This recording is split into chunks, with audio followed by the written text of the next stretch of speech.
It's time for a 2-minute timeout with Joe Shuda.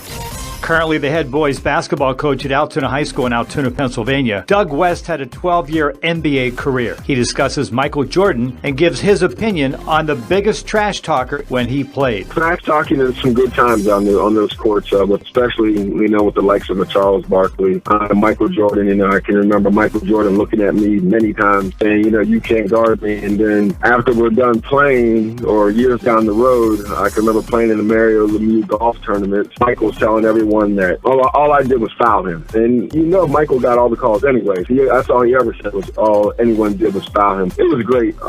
Speaking of Michael Jordan, I can remember playing in a game at the Metrodome, because when we first came into the NBA, we played all of our games in the Metrodome. And Michael, he made a move, because I was a Michael Jordan fan growing up, and he makes this move. He fakes like he's going right, and he ends up going left on the baseline. I stopped, and I turned around and I watched. And Sam Mitchell, who used to be one of my teammates and who coached the NBA, he rotates over and Mike dunks on him. So at halftime, we're coming back down the tunnel, and Mike looks at me and he looks at Sam and he says, "Yo, man, you say you know my moves, but I got you on that one, and I got your teammate." And Sam was so mad about that, because it's actually on, I think it's called Come Fly With Me. It's on a video. That was one of those things that we laughed about, Sam getting dunked on by Mike, but Mike dunked on so many people. It was just a treat and awesome to play against him. But I always tell people, when they ask about trash talkers, who was the biggest trash talker? The biggest trash talker of all time was Larry Bird. And Larry Bird never stopped. And this is when he was